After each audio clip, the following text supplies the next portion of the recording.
માટી મેટલ પાછો નવો શબ્દ આવ્યો છે મિત્રો. રોડમાં માટી મેટલ નવું કેમિકલ આવ્યું છે માટી મેટલ વાળા રોડ બને. મેટલ પાથરી છે રોડ પર, તે ઉછળી અને વાગી અને એમનો જે દુકાન હતી એનો કાચ. શું વાત કરો છો?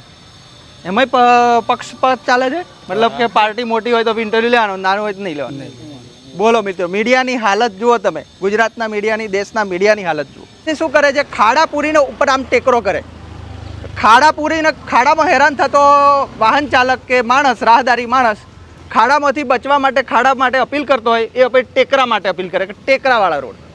અમારા વિસ્તારમાં બચુભાઈ ખાબડ સાહેબ પંચાયત મંત્રી છે, તો છતાં રસ્તાનો નિકાલ થતો નહીં. પાસે બે હાથ હતા, પક્ષ અને વિપક્ષ. લોકોને એવું લાગ્યું કે આપણે વિપક્ષની જરૂર નહીં, એક હાથ કાપી નાખો. તો લોકોએ શું કર્યું? જાતે કરીને જ પોતા ગુજરાતી લોકોએ એક પ્રયોગ કર્યો કે ચાલો આપણે વિપક્ષ રહેવા જ નથી દેવો, આપણે એક જ પક્ષથી ચલાવીએ. તો એના કારણે અત્યારે અવાજ બની રહ્યો. અને મારી ચોમાસું હોય એટલે કિચડ થાય, અને વરસાદ શું હાલત કરી છે. આરસીસી અને ડામર મિક્સ કર્યું છે. આ દાહોદ જિલ્લાના દેવગઢ બારિયા 134ની હકીકત જુઓ. શું કરીએ હવે? આ ખેલ કરવા વાળાનું શું કરવાનું? તપાસ કરવી જોઈએ, આમનો ભ્રષ્ટાચાર ચેક કરવો જોઈએ કે ના કરવો જોઈએ? કે કયા લોકોએ આ ખેલ બધા? હા, આપણે લોકો જ કહેવાય. સરકાર કોણ બનાવે? લોકો બનાવે ને, એટલે લોકોના જ પૈસા ગયા ને. નમસ્કાર મિત્રો, રાજ્યભરમાં બૂમાબૂમ મચી છે. રોડ રસ્તાઓ તૂટી રહ્યા છે, પુલ તૂટી રહ્યા છે, ભ્રષ્ટાચાર લોકોની સામે આવી રહ્યો છે. દેવગઢ બારિયા પણ એનાથી બચ્યું નથી. એક સમયે પંચમહાલનું પેરિસ કહેવામાં આવતું હતું, બરાબર? આ પંચમહાલના પેરિસને પણ ભ્રષ્ટાચારની નજર લાગી ગઈ. અને તમે જોઈ શકો, વરસાદ હોય ત્યારે ખાબોચિયા હોય, અને પછી વરસાદ જતો રહે પછી ધૂળ, એ જે ખાબોચિયામાં કીચડ બન્યું હોય એની ધૂળ બને, એટલે ધૂળમાંય નાહવાનું, ખાબોચિયાના કીચડમાંય નાહવાનું. લોકોની પરિસ્થિતિ એવી થઈ ગઈ છે મિત્રો. અને દેવગઢ બારિયાના જે નાગરિકો છે એમણે વારંવાર વિરોધ પણ કર્યો છે, પણ કહેવાય ને, જાડી ચામડીના લોકોને કોઈ અસર થઈ નથી. તો ચલો આપણે એમના અભિપ્રાય જોઈએ કે શું કહેવા માગે છે, કે આ રોડ રસ્તાઓથી ત્રાસીને શું કહેવા માગે છે. આપણે આજે વિડીયોમાં જોઈએ. પહેલાં તો તમે સાહેબ એક શબ્દ જોરદાર કર્યો કે દેવગઢ બારિયા પંચમહાલનું પેરિસ. અહીંયા તો પેરિસ જેવું કશું દેખાતું, પણ રહીશ બારિયામાં રહીશ એવું દેખાય છે. હું જોઈશ ખાડો પણ કહીશ નહીં, દેખાય છે ખાડો પણ બોલીશ નહીં, સાહેબ દેખાય છે ખાડો પણ સાંભળીશ નહીં. આ જાડી ચામડીના નેતાઓને શું કહેવાનું સાહેબ? ખાડાઓ વેઠી વેઠી થાકી ગયા સાહેબ. આ ક્યારે નિકાલાશે? અમે ખાડા પાણીમાં બેસી ગયા તોય આમની ચામડી હડતરતી થતી નથી. અને લોકો બોલવામાં ડરે છે, મતલબ કે ભાઈ ખાડો છે, વેઠી લો, કહેવાનું નહીં, ચાલશે. ખાડામાં આપણે પડીએ, વાગે, હાથ પગ તૂટે તોય વાંધો નહીં. એટલે લોકો પોતે પણ લોકો જાણે જ છે સાહેબ, પણ ડરે છે. અરે સત્તાથી શું ડરવાનું સાહેબ? આપણે જ ગાડી લેતા, ઘડે ફરી લેતા, રોડ ટેક્સ કાપે છે સાહેબ. આ લોકો નગરપાલિકા ટેક્સ વસૂલે છે આપણી જોડે. શું કામ ડરવાનું? આપણા જ પૈસા ને આપણા જ આવા રોડ વેઠવાના સાહેબ. એટલે લોકોને એવું છે કે સરકાર કરે છે. સરકાર એટલે લોકોને નહીં ખબર, સરકાર એટલે આપણે જ કહેવાય મિત્રો. આપણે આ ભારત દેશમાં, લોકશાહી દેશમાં રહીએ છીએ. લોકશાહી દેશનો મતલબ લોકો ભૂલી ગયા છે. ભૂલી ગયા છે સાહેબ, ખરેખર ભૂલી ગયા છે. દેવગઢ બારિયાની સાહેબ પરિસ્થિતિ સ્ટેટ હાઈવે માટે બહુ જ ગંભીર છે. આના માટે અવારનવાર પબ્લિક તો ગામની હેરાન જ છે, પણ પબ્લિક કશું કહેવા રાખતી નથી. સામે હવે અમારી પાર્ટીમાંથી અમે ઉગ્ર આંદોલન 2 વાર આવેદનપત્ર આપ્યા છે, તો અત્યારે બી આ જ પોઝિશનમાં રસ્તા છે. આવેદન આપો, કશું થતું નથી.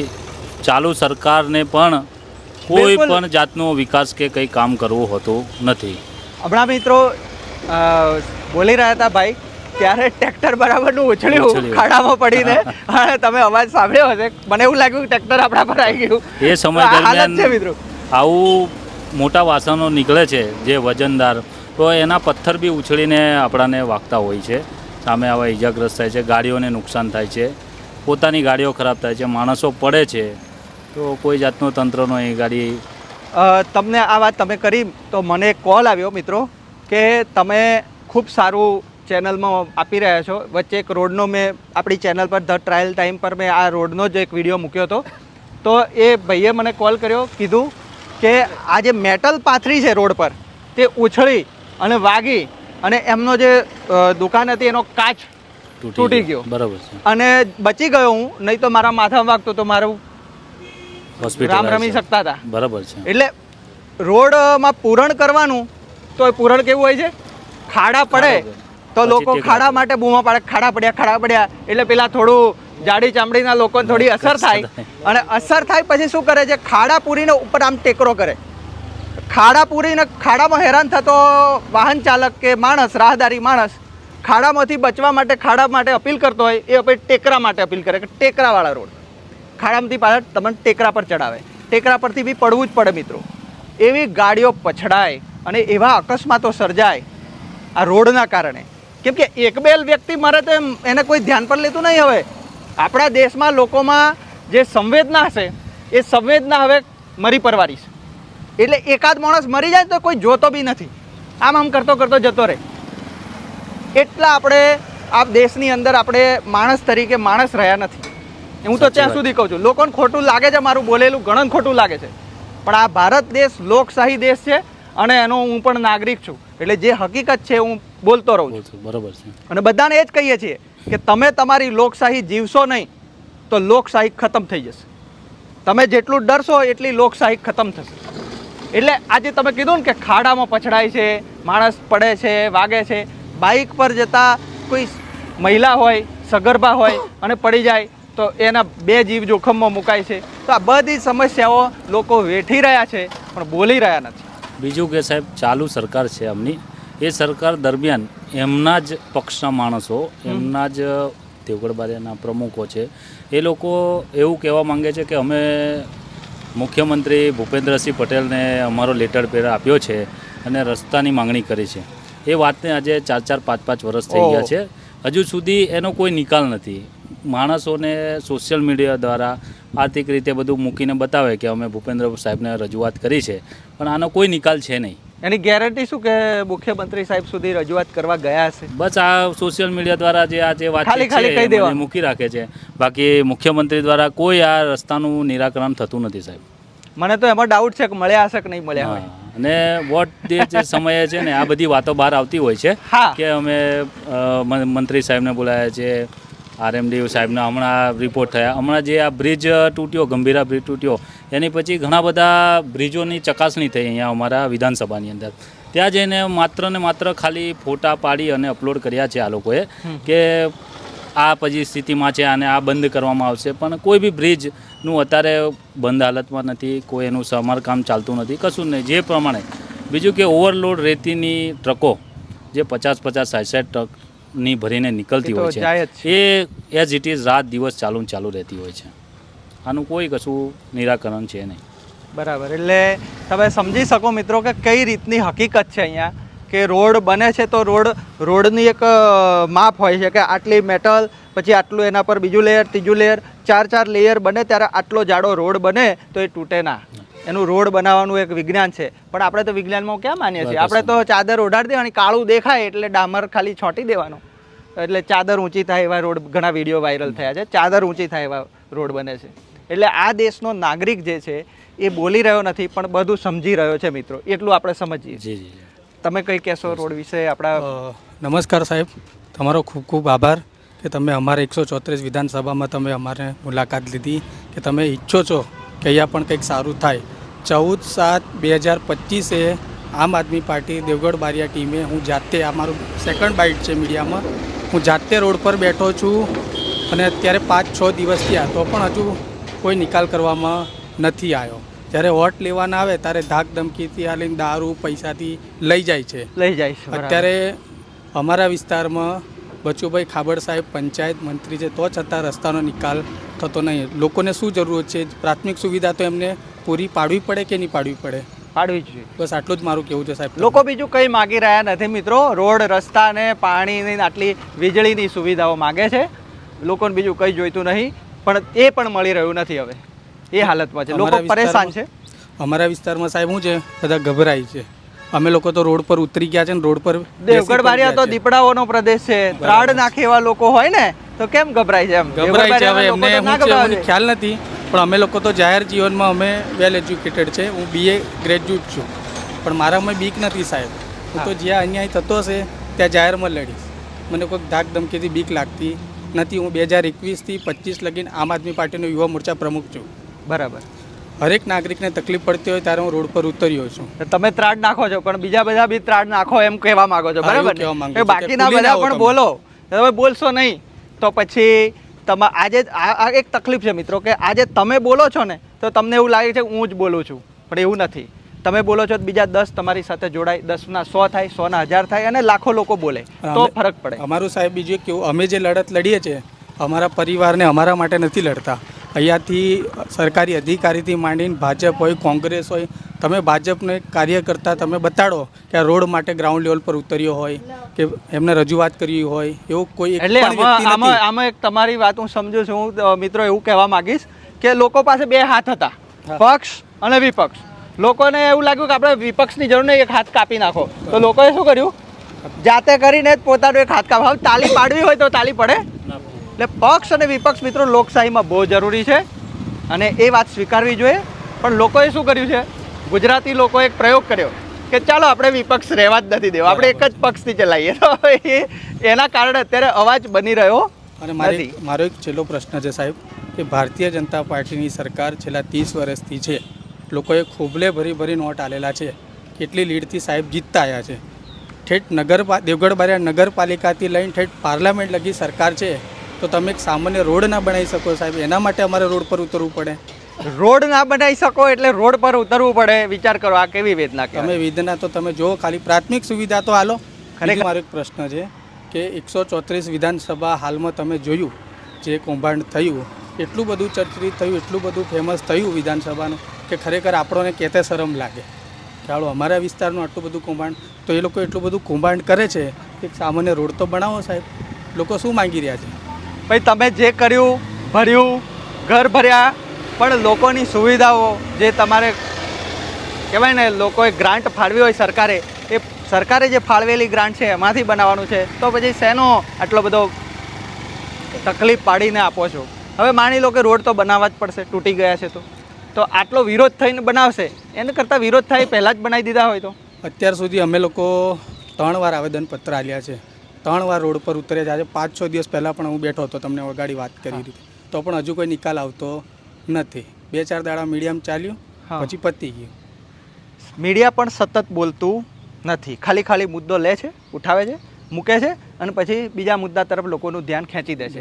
જે ગંભીરા બ્રિજ પડ્યો અને જે લોકોના જીવ ગુમાવ્યા જે લોકોએ, ત્યારબાદ આખા રાજ્યમાં એક કહેવાય ને એમ થઈ ગયું કે ભાઈ ચલો હવે આપણે આ મુદ્દે આપણે લોકો બોલશે, લોકો અવાજ ઉઠાવશે. પણ બન્યું એવું કે પેલું રાજીનામાવાળું બેસાડી દીધું મેં અને પછી લોકોને રાજીનામા પર વાળી દીધા. એટલે મીડિયા બી ખેલ કરે છે મિત્રો. એવાને વેટેજ જ શું કરવા આલો છો જેને હિન્દી બોલતા નથી આવડતું, જેને સરખું બોલતા નથી આવડતું, એવા લીડરને તમે આગળ કઠપુતળી બનાવીને ઉભી રાખ, ચાલ ખેલ કર. પેલો ખેલ કરાવીએ ને, હા, એવો ખેલ કરે છે મીડિયાવાળા. એટલે આ મિત્રો એક નાગરિક તરીકે અમે આ ચેનલ તૈયાર કરી છે. અમારી કોઈ ફંડિંગ નથી, કોઈની પાછળ કોઈ નહીં મળે. અમે તો લોકોનો અવાજ બનીએ છીએ અને અમે પણ ખુદ પણ જ્યાં બોલવા જેવું લાગે છે સાહેબ સામાન્ય પાર્ટીના માણસ છે.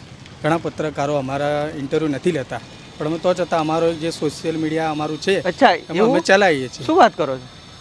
એમાંય પક્ષપાત ચાલે છે? મતલબ કે પાર્ટી મોટી હોય તો ઇન્ટરવ્યુ લેવાનું, નાનું હોય તો નહીં લેવાનું. બોલો મિત્રો, મીડિયાની હાલત જુઓ તમે, ગુજરાતના મીડિયાની, દેશના મીડિયાની હાલત જુઓ. સાહેબ ખુદ કહી રહ્યા છે. સાહેબ મને એવું લાગે છે કે ઉપરથી પ્રેશર હશે કોઈક રાજકીય પાર્ટીનું, મને એવું લાગે છે. કોઈ પ્રેશર નહીં હોતું ભાઈ, લાલચ હોય છે લોકોના મગજમાં. પોતે લાલચ, આ મીડિયાવાળા છે ને લાલચું થઈ ગયા છે. એમને છે ને મોટી ગાડી હોય તો વધારે મોટી થાય એવું, નાનકડું ઘર હોય તો મોટું થાય, 4 રૂમનું ઘર હોય તો 5 રૂમનું થાય. આ તો બધું તમે સમજો છો, જાણો છો. છોડો, મીડિયા નથી બોલતું, આપણે બોલી રહ્યા છે મિત્રો. તમારે કંઈ કહેવું હોય તો. જી નમસ્કાર સર. અમારે જે આ કુવા બૈણા, આ આપણો જે કુવા બૈણાથી રતનમહાલ જવાય, રતનમહાલ વાળો રસ્તો, આ રસ્તાની હાલત છે કંજેટા સુધી એવી હાલત ખરાબ છે કે ત્યાં જતા તો આ ટાટિયા ભાગી બી જાય. એ રસ્તાની તમે વાત કરો તો એના પર જ મેં વિડીયો કરેલો છે. દિવાળી પહેલાં ચાલુ થયેલો છે મિત્રો એ રસ્તો, હજી સુધી પૂરો નથી થયો. અને એમાં આવે છે ડમ્ફરીઓ લઈને અને થોડી ટુકડે ટુકડે નાખી અને ખાડા પૂરી અને જતા રહે છે. આ પેલો તફડાવીને મારવા વાળો ખેલ છે. હા. ધીમે ધીમે બનાવે. તફડાવીને મારી નાખવાનો ખેલ આ ચાલે છે. તમે મારી એક વાત સાંભળજો. તમને સાચી લાગે તો તમે એગ્રી કરજો, ના ખોટી લાગે તો વિરોધ બી કરી શકો. આપણે લોકશાહી છે, મારો કોઈ બી વિરોધ કરી શકે છે. હું બરાબર. ખોટો હોય સાચો હોય તમે કહી શકો છો મને. મને એમ કહો, બરોડાની અંદર વડોદરા જેવા મોટા સિટીમાં કે અમદાવાદમાં રોડ કેટલા દિવસમાં બને? એ તો સાહેબ કોઈક મંત્રી આવવાનો હોય ને એક દિવસમાં બી બની જાય છે. સાહેબ અને એ બી મોટા પહોળા રસ્તાઓ એક દાડમ બનાવેલા છે. અને અમારા ગામડામાં દેવગઢ બારિયા જેવા નાના શહેરોમાં રોડ રસ્તા બનતા 2 વર્ષ થઈ જાય. એક બાજુ બનાવવાનો શરૂ કર્યો હોય તો પેલો ત્યાં રિબિન કાપવા વાળો ખેલ થાય ને ત્યાં સુધી તો પેલ પાછળ વાળો તૂટી ગયો હોય. અને મિત્રો દેવગઢ બારિયાના રોડ તો તમે અંદર પાલિકાના રોડ હમણાં તમને બતાવું તો કેવું મિક્સિંગ થયું છે. આરસીસી અને ડામર બે ભેગું કરીને રોડ વળાયા. સારું આ ગજબની ગ્રાન્ટ લાયા. માટી મેટલ બોલો તમે કહી શકો. માટી મેટલ પાછો નવો શબ્દ આવ્યો છે મિત્રો. રોડમાં માટી મેટલ નવું કેમિકલ આવ્યું છે કે માટી મેટલ વાળા રોડ બને. એટલે વિચાર કરો આ અમારી હાલત છે દેવગઢ બારિયાની કે અહીંયા ડામર કે આરસીસી રોડ નહીં બનતા, અહીંયા માટી મેટલ વાળા રોડ બને છે. એટલે આ વિડીયોને ખૂબ શેર કરજો. તમારા પ્રદેશમાં પણ આવા રોડ હશે, આવા રસ્તા હશે જ્યાં આવા ખાડાથી અને આ બધી પરેશાનીઓથી લોકો હેરાન હશે. આ રોડ રસ્તાની સમસ્યા તમારા વિસ્તારમાં છે તો મારી જેમ તમે પણ કેમેરો ધરાવો છો, મોબાઈલ હવે સ્માર્ટફોન બધા જોડાય છે તો વિડીયો બનાવો. બીજા કોઈ મિત્રને કંઈ કહેવું હોય આપણા વિસ્તાર વિશે તો કહી શકો. સાહેબ એક મોસ્ટ ઇમ્પોર્ટન્ટ વાત છે હા કે દેવગઢ બારિયા નગરપાલિકામાં એક બાંધકામ સમિતિ, હા દીવાબત્તી સમિતિ હમ અને એક સફાઈ વેરો, હા આવી 3-4 પ્રકારની સમિતિ છે. હા એ સાહેબ નગરપાલિકામાં વાઇફાઈ ઝોનવાળી સમિતિ છે. હમ જો આમાં તપાસ કરવામાં આવે ઉનાળામાં સાહેબ તો નગરપાલિકાનું બહુ મોટું કૌભાંડ બહાર આવી શકે છે ભૂતપૂર્વ પ્રમુખો દ્વારાનું. શું વાત કરો છો? જી સાહેબ, એટલે કે ભાઈ વાઇફાઈ ઝોન જે પેન્ડિંગ અત્યારે હાલ બહુ ખરાબ કન્ડિશનમાં છે. હા હા રોડ રસ્તે તમે હાલત જોજો બાંધકામ હા, સમિતિની. બિલકુલ જોઈએ. રોડમાં બાંધકામ રોડ જ સમિતિ નહીં તમે જોઈ લીધું બાંધકામ સમિતિમાં અમારા એન્જિનિયરો કેવી દેખભાળ રાખે છે, બિલકુલ. કેટલું ચોખ્ખું કામ કરે છે દેખાય છે. પ્લસ દીવાબત્તી છે એમાં સોલર લાઇટો જે કૌભાંડ છે સાહેબ તો હા. કદાચ બહુ મોટા પાયે આવી શકે છે. હા હા ઊંડાણમાં સરકારે રજૂઆત છે કે ઊંડાણમાં તપાસ કરાવે તો નગરપાલિકાનો બહુ મોટો ભ્રષ્ટાચાર બહાર આવી શકે છે. તો એક એના રોડ રસ્તાની બી તપાસ ભેગી કરાવો ને. ઠીક છે સાહેબ, અમે એ બી રજૂઆત કરીશું ને એની તપાસ કરાવીશું. રોડ સારા હોય તો તોડ દેવાના, પછી નવા બનાવવાના નહીં. અને બને તો કેવા બને? 2 દાડામાં તૂટી જાય એવા. એટલે સારા હતા હો રોડ પહેલાં, મને યાદ છે. હું કહું છું કે પંચમહાલ એ વખત લાગતું, હવે દાહોદ બન્યું, પણ એ વખતે પંચમહાલનું પેરિસ આવો શબ્દ પ્રયોગ થતો. અમે કોલેજ કરતા રસ્તે ચાલીને જતા, પેલા કબૂતરો ઉડતા હોય, પક્ષીઓ ઉડતા હોય, એક પણ ધૂળ ના દેખાય, ધૂળ ના ઉડે. દેવગઢ બારિયામાં ધૂળ કોઈએ જોઈ જ નથી. હવે આપણે તમે વિચારો કે અહીંયા બાજુમાં જ દુકાન છે રોડની, કેટલી ધૂળ ઉડે? તમને રોજ ધૂળ ઉડે છે? કંઈ કહેવું છે? હા, બહુ ધૂળ ઉડે છે આ પડીકા ઉપર. પછી તમારે રાત્રે તો નાહવું પડતું હશે ને? નાહવા પડે, બધું સફાઈ કરવા પડે. માથું બાંધી રાખવું પડે છે? હા, બાંધી રાખવું. વાળમાં ધૂળ બેસી જાય. હા. અને આ પડીકા પર રોજ લૂછવા પડે. હા, સાફ કરવા પડે. વિચારો મિત્રો હા, સફાઈ કરવા પડે આ બધું. રોજ આ ગાડીઓ જાય ને એટલે બહુ ધૂળ ઉડે છે. હા, કે આ તમે બતાવી શકો આસપાસ કેવી હાલત છે. હા. દિવસે આ તમે પડાવ્યું છે કે મૂકી ગયા છે? મૂકી ગયા છે. આ જે ઢગલો કર્યો છે શેનો કર્યો છે? કોણે કર્યો છે? કે એમ જ પડી ગયો છે? હે પડી ગયો એટલે આ જાતે પુરાવે છે? તમે જાતે પુરાવ્યું હે? હા, બહુ આ ખાડો પડી ગયો ને એટલે અમારી જાતે ટ્રેક્ટર રાત્રે નખાયું છે. એટલે કોઈ ત્યાંથી નહીં પૂર્યું? ના, કોઈ નહીં, અમારી જાતે જ નખાયું. આ મિત્રો લેવલ બારની હાલત કહેવાય. તો વિડીયોને ખૂબ શેર કરજો, વધુમાં વધુ લોકો સુધી પહોંચાડજો. અમારી કોશિશ એ છે, હું દેવગઢ બારિયાનો જ છું મિત્રો. દેવગઢ બારિયા વિસ્તાર મારો છે અને મારા વિસ્તાર માટે મને લાગણી હોય. અને આ ઘણા સમયથી હું પણ આ સમસ્યા વેઠી રહ્યો છું. જે બધા મારા અહીંના દેવગઢ બારિયાના નાગરિકો જે સમસ્યા વેઠી રહ્યા છે એ હું પણ વેઠી રહ્યો છું. અને એટલે આ વિડીયો કર્યો છે. કોઈને પણ એમ લાગતું હોય ને કે વિરોધ કરવો છે તો આવી જજો, દેવગઢ બારિયાના રોડ રસ્તા જોવા આવી જજો. એકવાર દેવગઢ બારિયાના રોડ રસ્તા જોઈ લેજો, પછી કહેજો કે અમે ખોટું કહીએ છીએ કે સાચું. અને જો તમે તમારા વિસ્તારમાં રહો છો ત્યાં જે રસ્તા ખરાબ હોય તો તેના પર બી અવાજ ઉઠાવો એમ કહીએ છીએ. આ દેશ આપણા સૌનો છે, લોકશાહી દેશ. તો વિરોધ કરતા બોલતા ડરશો નહીં. આભાર મિત્રો.